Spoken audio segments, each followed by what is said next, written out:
من اعطی الشکر لم یحرم الزیادہ،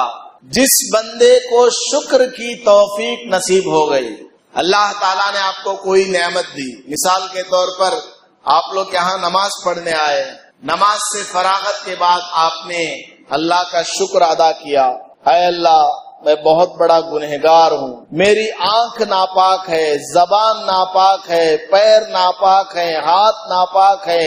میری زبان روزانہ جھوٹ بولتی ہے، لوگوں کی غیبت کرتی ہے،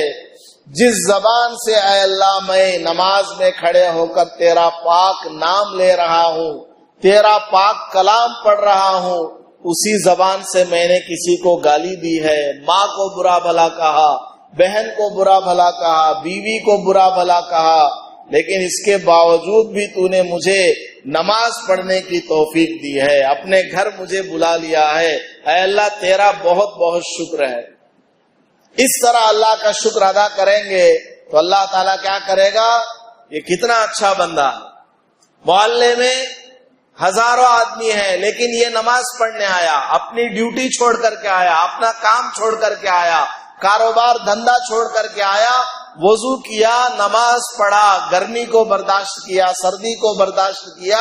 اور نماز پڑھ کر جاتے جاتے میرا شکر ادا کر کے جا رہا ہے کہ اے اللہ تو نے مجھے بلا لیا ہے، کتنا اچھا یہ بندہ ہے۔ اللہ تعالیٰ خوش ہو جاتا ہے اور اگلی نماز کی بھی توفیق دیتا ہے، بار بار بلا لیتا ہے، آ جاؤ،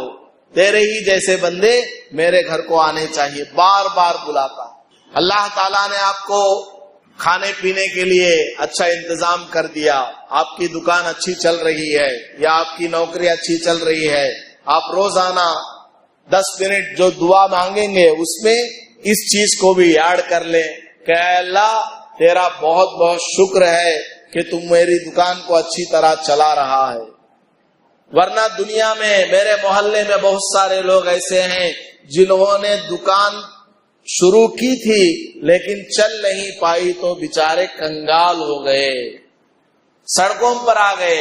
ایک ایک لقمے کے محتاج ہو گئے ہیں، بیوی بچے پریشان ہیں۔ تیرا بہت شکر ہے کہ تو نے مجھے گھر میں چھت کے نیچے سائے تلے رہنے کی جگہ نصیب کی ہے، کھانے پینے کا بھی انتظام کیا، میں اچھی طریقے سے کھا رہا ہوں۔ دنیا میں ایسے بڑے بڑے کروڑ پتی ارب پتی لوگ ہیں جو ایک ایک لقمہ کھانے کے لیے ترس رہے ہیں، ان کو ایسی بیماری لگی ہوئی ہے کہ گلوکوز باٹل کے سوا اور کوئی چیز ان کے باڈی کے اندر جا نہیں سکتی، ہے کہ نہیں؟ ایسا ہے کہ نہیں؟ دنیا کے اندر سانس لینے کی تکلیف ہے، پانی پیئیں گے تو وہ ریاکشن ہو جاتا ہے، کھانا کھائیں گے تو ریاکشن ہو جاتا ہے۔ اللہ نے ہم کو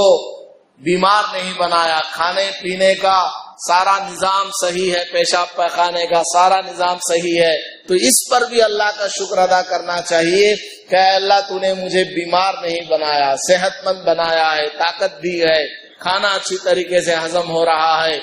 فلاں آدمی مجھ سے زیادہ بیمار ہے اور میں کم بیمار ہوں۔ اگر بیماری بھی آپ کو ہے تو آپ اپنے سے بڑے بیمار کو تصور کر کے اللہ کا شکر ادا کریں کہ اللہ مجھے کم سے کم بیماری ہے اور فلاں کو مجھ سے زیادہ بیماری ہے، تیرا لاکھ لاکھ شکر ہے، تو چاہتا تو مجھے اتنی بڑی بیماری میں مبتلا کر سکتا تھا لیکن تو نے نہیں کیا، تو نے چھوٹی سی ہی مصیبت میں، چھوٹی سی ہی بیماری میں رکھا ہوا۔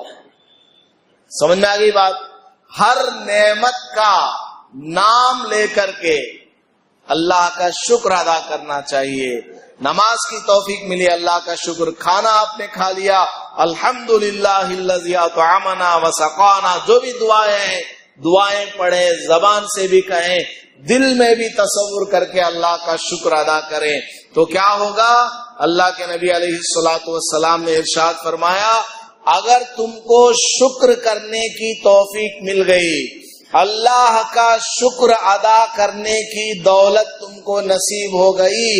لم یحرم الزیادہ،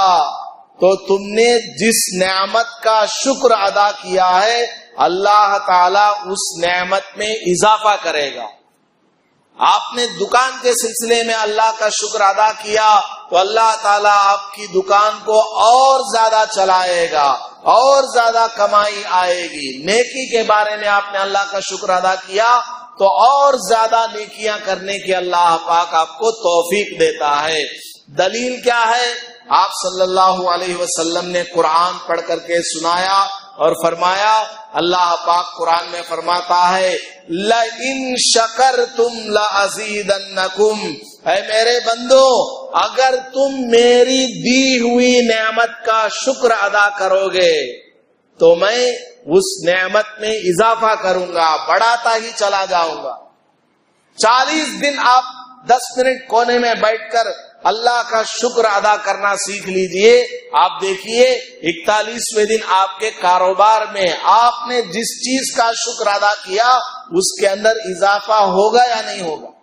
ضرور ہو کر کے رہے گا۔ میری بات غلط ہو سکتی ہے، آپ کی بات غلط ہو سکتی ہے، اللہ کی، رسول اللہ کی، قرآن کی بات کبھی غلط نہیں ہو سکتی، ہمارے عمل میں کمی ہو سکتی ہے، اللہ کے فرمان میں کوئی کمی نہیں ہے، اس کے اندر کوئی نقص نہیں ہے۔